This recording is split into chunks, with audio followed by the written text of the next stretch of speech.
누가는 본문 1절에서 예수께서 성령의 충만함을 입어 요단강에서 돌아오사 광야에서 40일 동안 성령에게 이끌리시며 마귀에게 시험을 받으시더라. 이렇게 기록했습니다. 우리가 가지고 있는 성경 누가복음 말씀을 보면 4장 바로 앞부분에 예수님의 족보가 기록되어 있지만 누가는 예수님이 요한의 세례를 받으신 것을 4장 1절에서 강조하면서 이 시험 기사를 소개하고 있습니다.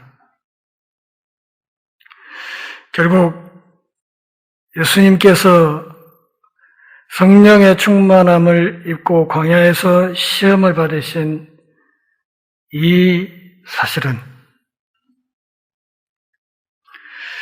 하나님이신 예수님의 시험이 아니라 인간의 몸을 입고 이 땅에 오신 인간 예수의 시험이었다고 보아야 할 것입니다. 왜냐하면 세례 요한의 세례를 통해서 예수님은 당신의 몸을 죄인인 인간과 동일시 하셨기 때문입니다. 인간의 육체를 입고 오신 하나님으로서 인생이 세상을 살아가면서 당할 수 있는 모든 시험을 인간으로서 겪으시는 이 과정을 통과하심으로써 첫 번째 아담이 실패했던 그 지점에서 마지막 아담이신 예수님이 어떻게 성공하셨는지를 우리에게 보여주고 아울러 그렇게 함으로써 예수님이 메시아이심을 우리에게 증거하고자 한 것입니다. 첫 아담이 반드시 성공하고 통과했어야 할 시험, 그럼에도 그가 실패했던 시험, 이것을 마지막 아담인 예수님이 성공하신 이 기록을 통해서 오늘 등장하는 이 세 가지의 시험이야말로 예수 그리스도의 몸이신 지상교회가 이 땅에서 끊임없이 마주쳐야 될 대단히 중요한 시험이라는 것과 아울러서 이 땅에서 살아가는 모든 성도들 한 사람 한 사람이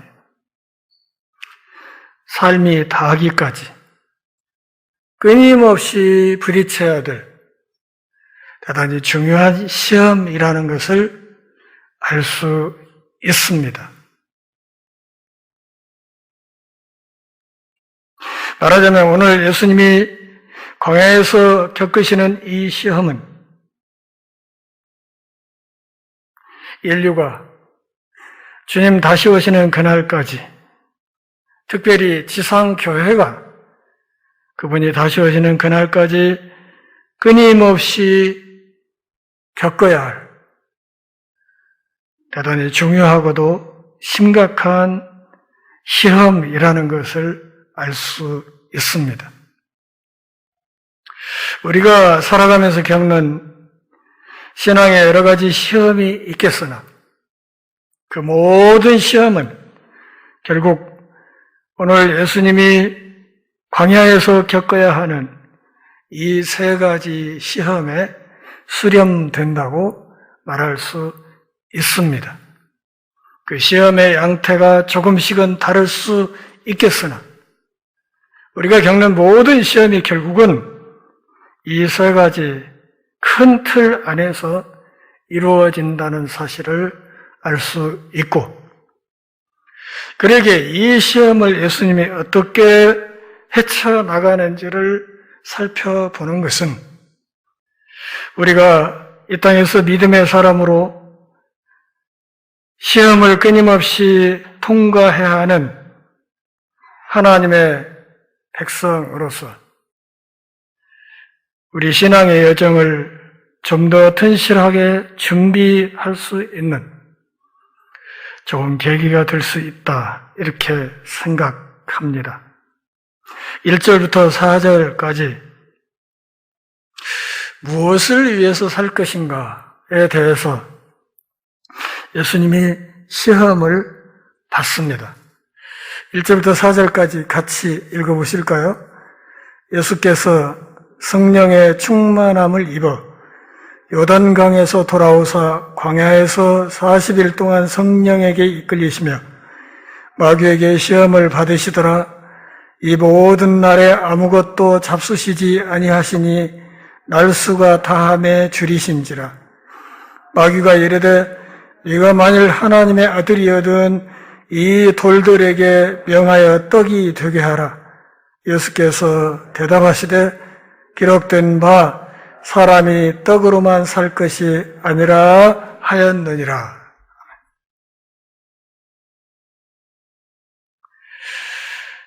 예수님이 겪으시는 시험은 그분이 영적으로 바닥이 난 상태에서 당하는 시험이 아니었습니다. 누가는 1절에서 예수님이 성령 충만함을 입으신 결과 그분이 광야로 나가서 시험을 받게 되었다, 이렇게 말하고 있고, 그리고 광야에서 40일간 아무것도 먹지 않고 금식하셨다고 말하고 있습니다. 본문 2절에 현재 예수님이 인간으로서 갖고 있는 약점이 드러나 있습니다. 그것은 다른 것이 아니라 배가 고프다는 것입니다. 40일 동안 아무것도 먹지 않고 굶주렸기 때문에 인간 예수는 몹시 배가 고팠을 것입니다. 그리고 예수님이 현재 가지고 있는 그분의 인간적인 약점이 마귀에게 유혹의 통로가 되었습니다. 그가 시험 대상인 예수님을 살펴보되 예수님의 강점이 아닌 그분의 약점을 겨냥하고 시험하기 시작했다는 것입니다. 사랑하는 동역자 여러분, 신앙생활을 하면서 우리가 항시 잊지 말아야 할 것은 마귀는 우리의 약점에 대단히 눈이 밝다는 것입니다. 인간의 육체를 입고 있는 사람 중에 약점이 없는 사람은 없습니다. 우리의 육체도 어딘가는 약한 부분이 있고 우리의 마음과 정신도 때로는 약한 부분이 있습니다. 그리고 마귀는 우리의 바로 그 약한 부분을 틈타고 그 부분에서 공격을 시작합니다. 3절 상반절에 마귀가 시험하는 목적이 드러나 있습니다. 시험하면서 다가온 마귀가 예수님에게 이렇게 말합니다. 네가 만일 하나님의 아들이거든.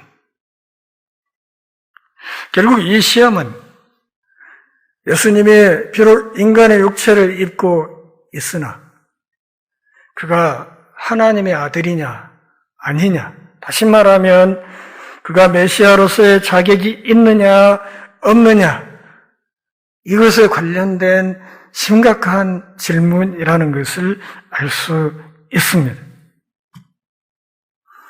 그런데 이 말씀을 잘 뜯어보면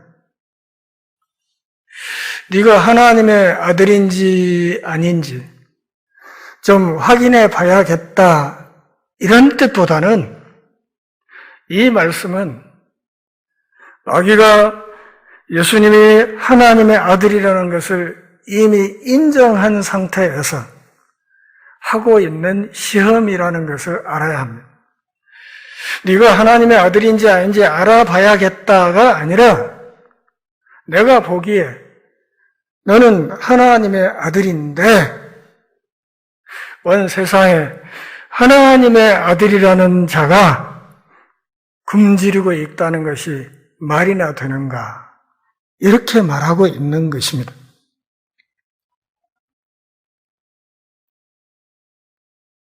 마귀는 예수님이 하나님의 아들로서 무한한 능력이 있다는 것을 알고 있었습니다. 오늘 그가 말하고 있는 것처럼 광야에 널려있는 수많은 돌들을 빵으로 만들어서 얼마든지 자신의 배를, 줄인 배를 채울 수 있다는 사실을 알고 있었습니다. 예수님의 그런 능력이 있는 분이라는 것을 오병이어의 이적에서 우리는 분명히 확인할 수 있습니다. 너는 하나님의 아들이고 너에게 무한한 능력이 있는데 그 능력을 가지고 지금 줄이고 있는 너의 배를 채울 수 없는가? 이렇게 묻고 있는 것입니다. 그러니까 인류를 구원하기 위해서 오신 예수님의 삶의 목표를 자신의 줄인 배나 채우는 아주 조잡한 수준으로 끌어내리고자 하는 그런 의도가 담긴 무서운 질문인 것입니다. 하나님의 능력으로 뇌 줄인 배나 채우고 그렇게 해서 짐승과 같은 삶으로 떨어지도록, 제가 여러 번 말씀드렸듯이 행복한 돼지의 삶으로 만족하도록, 그것으로 삶의 의미와 목적을 다했다고 생각하도록 그렇게 이끌어 가려는 의도를 숨기고 있는 것입니다. 여러분, 돼지도 먹고 마시고 새끼 낳고 그렇게 살지 않습니까? 하나님의 아들이 도대체 어떻게 굶을 수 있나? 네가 하나님의 아들인데, 네가 돌로 빵을 만들어 먹을 수 있는 무한한 능력이 너에게 있는데, 그런 자가 지금 쫄쫄 굶고 있다는 것이 말이나 되는가? 어디서 많이 들은 것 같지 않습니까? 오늘날 또 강단에서 목사들이 그렇게 외칩니다. 하나님이 우주의 왕이시고 하나님이 우주의 최고 갑부이시고 하나님의 백성들은 그분의 왕자이고 공주인데 그 백성들이 가난하게 산다는 것이 말이 되는가? 하나님의 자녀들이 몸이 아프다는 것이 말이나 되는가? 예수 믿으면 병이 낫고 자식이 잘 되고 사업이 잘 되고 하는 일마다 복에 복을 더해서 다 잘 될 것이다. 도대체 하나님의 자녀라는 자들이 고난 가운데 있다는 것이 말이나 되는가? 어떻습니까? 방금 제가 한 말과 마귀가 지금 예수님 앞에서 와서 한 말이 뭐가 다릅니까?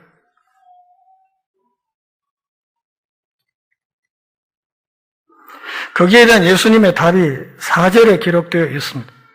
신명기 8장 3절 말씀을 인용하셨습니다. 이스라엘의 광야 생활을 바탕으로 주어진 말씀입니다. 이스라엘 백성이 광야에서 40년간 방랑하던 시절에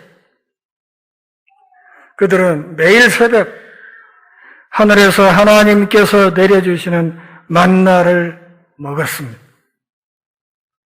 그런데 예수님의 답변은 이스라엘이 광야에서 40년간 그 만나만 먹은 것이 아니었다는 것입니다. 물론 육신을 위해서 만나도 먹었지만 그들의 영혼을 위해서는 하나님의 입에서 나오는 모든 말씀을 먹었다고 말씀하시는 것입니다. 다시 말씀드리면 인간은 떡만으로 살 수 없는 존재라는 것입니다. 육신을 위해서는 떡이 필요하겠으나 우리의 영혼은 하나님의 입에서 나오는 모든 말씀을 먹어야 한다는 것입니다. 떡이 중요하지 않은 것은 아니지만 떡만으로 인간의 인간됨이 규정될 수 없다는 것을 말하는 것입니다.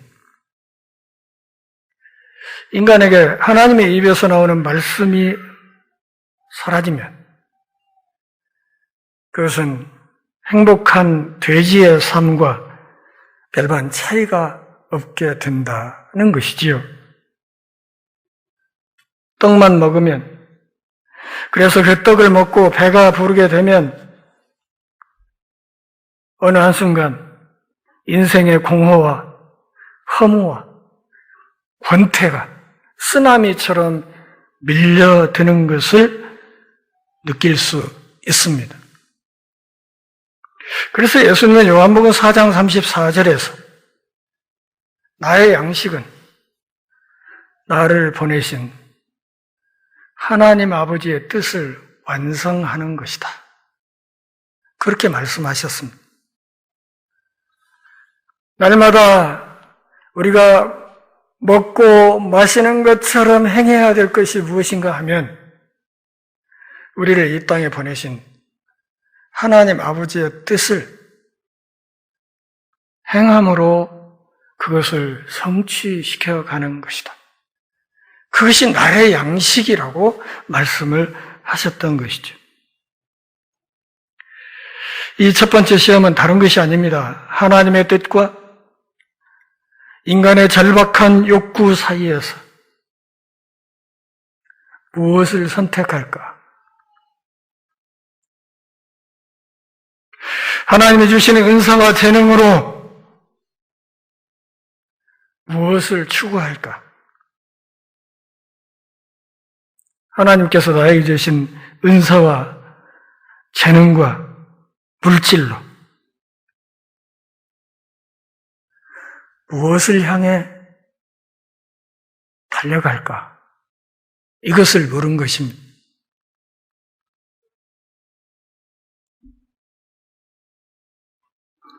자기 만족만을 추구하는 삶, 이것은 마귀에게 무릎 꿇는 삶과 다름없다는 것을 인간 예수께서는 분명히 밝히신 것입니다. 두 번째, 5절부터 8절까지 두 번째 시험이 기록되어 있습니다. 어떤 길을 걸을 것인가 하는 것에 대한 시험입니다. 5절부터 8절까지 보실까요? 마귀가 또 예수를 이끌고 올라가서 순식간에 천하만국을 보이며 이르되 이 모든 권위와 그 영광을 내가 네게 주리라. 이것은 내게 넘겨준 것이므로 내가 원하는 자에게 주노라. 그러므로 네가 만일 내게 절하면 다 네 것이 되리라. 예수께서 대답하여 이르시되 기록된 바 주 너의 하나님께 경배하고 다만 그를 섬기라 하였느니라.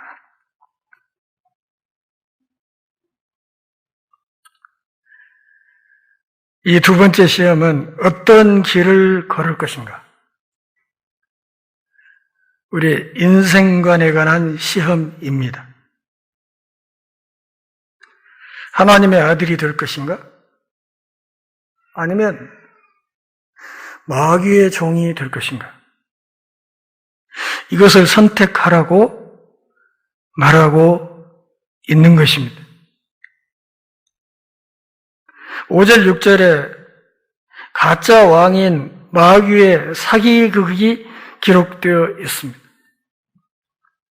순식간에 굶주린 예수님 앞에 천하만국의 영광을 보여주면서 이게 다 내 것이다. 이게 다 나에게 허락된 것인데 내 마음에 드는 사람에게 이것을 그냥 줄 수 있다. 그러니 내 앞에 절 한 번만 해라. 그러면 이 천하 영광을 내가 너에게 줄 수 있다. 참으로 무서운 시험입니다. 천하 영광은 그만두고 서울시장 자리, 부산시장 자리 하나를 놓고도 얼마나 박이 터지고 있습니까? 그런데 천하 영광을 내가 너에게 줄 수 있다. 다 한 가지만 하면 됩니다. 나에게 엎드려 절하면 된다는 거예요. 그런데 이것이 사기극인 것이 그 이유가 무엇인가 하면 이 천하 영광이 본래 누구 거예요? 원래 예수님 거예요. 원래 하나님 것이에요. 그런데 이것을 자기 거라고 거짓말을 하고 있는 거예요. 그리고 그걸 보여주면서 이거 다 내 건데 내가 너에게 줄 수 있어요. 딱 한 가지. 엎드려 너에게 절 한 번만 하면 돼. 이런 거죠.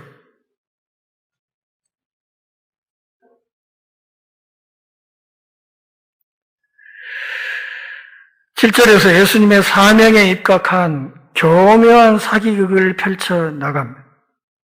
예수님의 사명이 뭐예요? 천하 영광을 회복하는 거예요. 마귀가 자기 거라고 거짓말하면서 사람들을 속이면서 날뛰고 있는 이 왜곡된 현실을 바로잡는 것이 예수님의 소명이에요. 천하 영광을 하나님의 품으로 다시 돌려오는 이 일, 그게 예수님의 소명이고 그 길은 오직 십자가밖에 없습니다. 예수님이 십자가를 지고 죄짐을 지고 대신 죽는 그거 외에는 길이 없는 이 사역을 마귀는 지금 뭐 그렇게 복잡하고 골치 아프게 힘들게 십자가를 지려고 하느냐. 십자가 지고 고통스럽게 힘든 길을 가느니 그냥 나에게 절 한 번만 하면 그걸로 그 일이 끝날 수 있는 건데 뭐 그렇게 어려운 길을 가려고 하느냐 하는 것이죠. 천하 영광을 되찾는 이 일은 마귀에게 굴복함으로써 가능한 것입니까? 아니면 마귀를 쫓아냄으로써 가능한 것입니까? 우리는 답을 알고 있지요. 그런데 마귀는 그것을 숨기고 예수님을 속이려고 덤볐습니다. 절한다는 말은 예배한다는 뜻이에요. 그래서 예수님이 절을 하게 되면 마귀는 예배 받는 자가 되고 곧 하나님이 되고 그 순간 예수님은 그의 종이 되는 것입니다. 나의 종이 되면 천하 영광을 내가 너에게 그냥 줄 수 있다. 괴테 파우스트를 보면 마귀와의 타협이 얼마나 심각한 문제인지를 알 수 있습니다.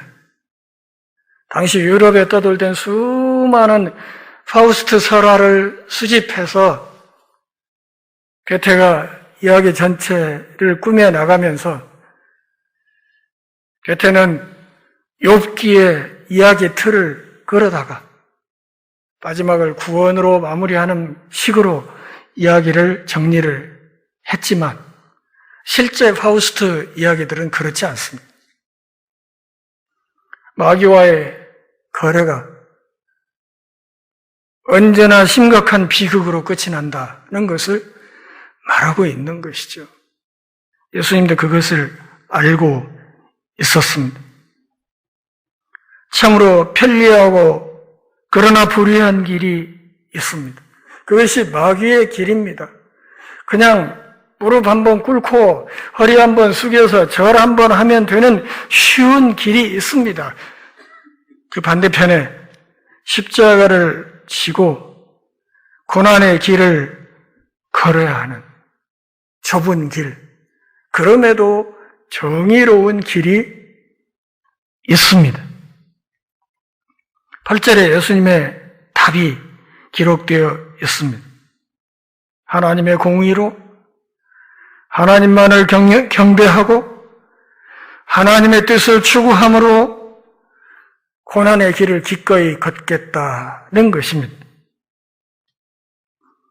사단의 불의한 방법이 아닌 하나님의 의로운 방법으로 당신의 소임을 다하겠다는 것입니다. 십자가를 회피하는 것이 아니라 적극적으로 십자가를 지고 그 길을 가겠다고 말씀하신 것입니다. 타협하지 않고 비진리에 현혹되지 않고 오직 하나님의 말씀에 입각한 하나님의 정의로운 방법으로 이 길을 걷겠다고 말씀하신 것입니다. 하나님을 어떻게 하면 바르게 섬기고 어떻게 하면 그분께 바르게 경배할 수 있을 것인지 이것을 끊임없이 고민해야 된다는 것이죠. 좀 편리하다 해서 마귀의 불의한 방법과 타협하는 그런 삶은 하나님이 기뻐하시는 삶이 될 수 없다는 것이죠. 하나님의 말씀을 따라서 살아가는 삶, 오직 그런 삶만이 인간의 욕망을 따라서 편리하게 살아가고 싶어하는 우리의 본능적인 의지를 제어할 수 있습니다. 마지막 세 번째, 9절부터 12절까지. 그렇다면 그토록 중요한 하나님의 말씀을 어떻게 대할 것인가?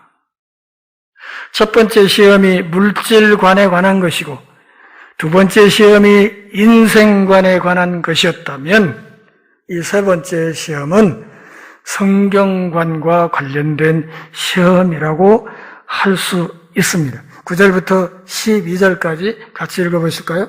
또 이끌고 예루살렘으로 가서 성전 꼭대기에 세우고 이르되 네가 만일 하나님의 아들이거든 여기서 뛰어내리라 기록되었으되 하나님이 너를 위하여 그 사자들을 명하사 너를 지키게 하시리라 하였고 또한 그들이 손으로 너를 받들어 내 발이 돌에 부딪히지 않게 하시리라 하였느니라. 예수께서 대답하여 이르시되 주 너의 하나님을 시험하지 말라 하였느니라. 마귀가 모든 시험을 다한 후에 얼마 동안 떠나니라.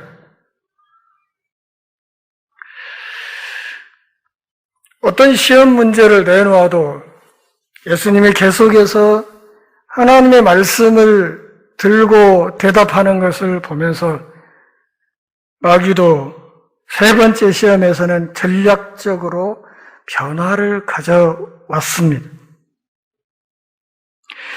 예루살렘 번화가 위에서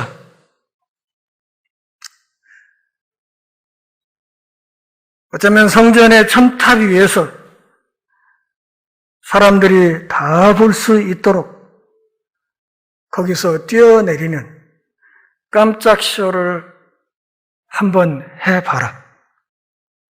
그래도 성경 말씀에 입각해서 하나님이 네 발을 붙들어서 땅에 떨어져 박살나지 않게 해 주신다고 하지 않았느냐? 그러니 한번 내가 하라는 대로 예루살렘 성벽 첨탑 위에 올라가서 한번 떨어져 보아라. 이렇게 주문한 것입니다.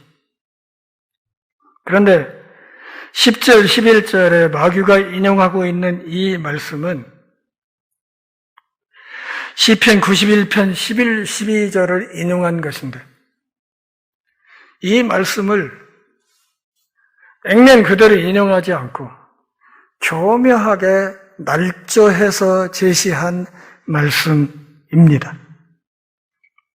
시편 91편 11, 12절에 들어있는 네 모든 길에 라는 말을 쏙 빼버리고 예수님 앞에 제시함으로써 하나님을 향한 찬양과 감사의 이 구절을 하나님을 시험하는 시험용 성경 구절로 살짝 바꾸어 버린 것입니다. 그러니까 하나님을 찬양하고 그분께 감사하라는 이 말씀을 갖다가 하나님을 시험하는 그런 아주 못된 말씀으로 살짝 바꾸어 놓은 것이죠. 목사들이 강단에서 정말 조심해야 될 대목이 바로 이 지점입니다. 하나님의 말씀을 가감하는 행위, 그 말씀을 말씀 그대로 바르게 해석해서 전하지 않고 인간의 사사로운 욕망을 따라서 가감하는 행위, 이것은 예수님을 시험하는 것이나 다름없는 신성모독입니다. 말씀을 오용하고 왜곡함으로 자기 합리화를 시키고 그것으로 하나님을 시험하려고 했던 것입니다. 이것이 결정적인 시험입니다. 그러니까 오늘날 성도들에게 다가오는 가장 결정적인 시험은 하나님의 말씀과 관련된 시험입니다. 이 시험에서 실패한 사람들이 이단에게 넘어가는 것입니다. 신앙을 도구로 삼고 하나님의 말씀을 날조함으로 하나님을 날조하고 기독교 신앙을 선앙당 신앙, 이적 신앙으로 격을 떨어뜨리고 그리고 지극히 그릇된 동기와 방법으로 예배하고 묵상하고 기도하고 전도하게 만들므로써 그 결과 오늘날 교회 안에서의 우등생들이 사회에서는 열등생이 되고 결국 개독으로 욕을 먹는 지경에까지 이르게 되었습니다. 하나님의 말씀, 그 말씀이 가지고 있는 참된 뜻을 주목하지 않고 개인의 욕망과 이기심을 따라서 멋대로 하나님의 말씀을 끌어다 붙여서 자기 입맛에 조금만 맞으면 그것을 은혜로 삼는, 아무리 바른 말씀도 자기 입맛에 안 맞으면 은혜가 아니라고 생각하는 이런 현상, 이것이 바로 이 세 번째 시험과 관련이 있습니다. 사랑하는 동역자 여러분, 말씀을 오용하는 것, 그거 자체가 하나님을 시험하는 것이고 그거 자체가 마귀적인 행위라는 사실을 알아야 합니다.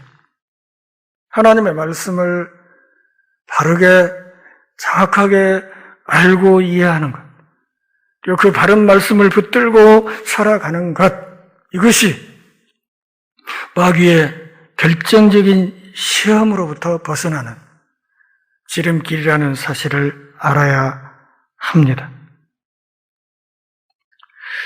본문 13절을 보면 마귀가 모든 시험을 다 한 후에 그냥 떠났다고 그랬습니까? 얼마 동안 떠났다고 그랬습니까? 얼마 동안 떠났다 그랬습니다. 우리가 살다 보면 마귀의 시험 앞에서 백전백패하는 것은 아닙니다. 하나님의 백성들이 말씀으로 그 시험을 이기는 순간도 많지요. 그런데 어느 순간 말씀 붙들고 승리했다고 해서 안심하면 안 된다는 것입니다. 지금 당장은 승산이 없다고 판단이 되면 잠시 물러날 줄 아는 것이 마귀의 기본 속성이라는 것이죠. 그러다가 어느 순간 약한 부분이 다시 보이면 언제든지 다시 돌아와서 시험할 수 있는 것이 마귀라는 것을 본문이 말하고 있는 것입니다. 예수님은 마귀가 제시하는 모든 시험에 처음부터 끝까지 하나님의 말씀에 의지하여 이 싸움을 견뎌냈습니다. 그래서 성경은 하나님의 말씀을 성령의 검이라 이렇게 말하는 것이죠. 마귀를 대항하는 유일한 공격 무기로 오직 성령의 검인 이 말씀을 말하고 있습니다. 우리는 지금 광야길을 행진하고 있습니다.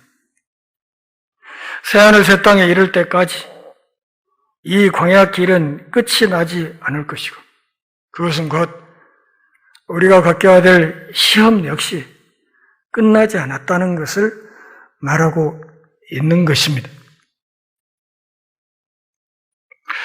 무엇을 위해서 살 것인가?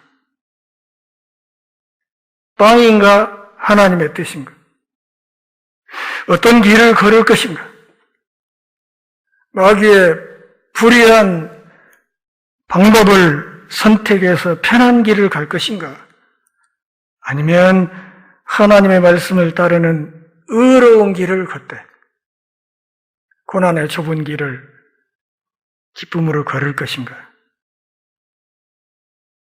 하나님의 말씀을 어떤 자세로 대할 것인가? 말씀을 빗대어서 자기를 합리화할 것인가? 아니면 오직 하나님만을 경배할 것인가? 이것을 이 말씀 안에서 깊이 생각해 볼 수 있기를 바랍니다. 예수님을 더 이상 상대할 수 없겠다고 판단되자 마귀가 얼마 동안 떠났다는 사실을 기억하고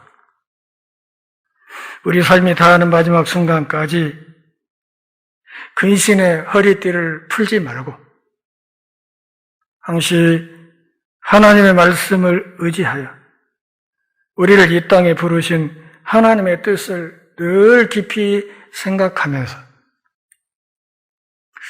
그 뜻을 날마다 때마다 조금씩 성취시켜 나가는 그것을 양식으로 삼는 신실한 하늘 백성들이 다 될 수 있기를 바랍니다. 기도하겠습니다. 하나님 아버지, 오늘도 우리가 모여 경배하며 주의 말씀을 들으며 우리 신앙의 자세를 다시 추스리는 복 주셔서 고맙습니다.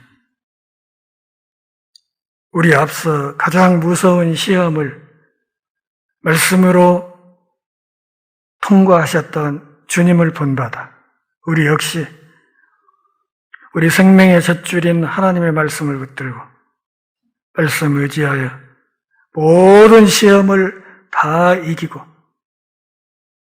걷더니 새하늘 새 땅에 안착할 수 있도록 은혜를 허락하여 주시되 우리 일상의 하루하루의 삶을 통해서 우리를 이 땅에 파송하신 하나님의 뜻을 온전히 이루어가는 일에 최선을 다하고 그 일에서 삶의 보람과 기쁨을 한없이 누리는 신실한 그리고 충성스러운 하늘 백성들이 다 되게 하옵소서. 예수님의 이름으로 기도합니다. 아멘.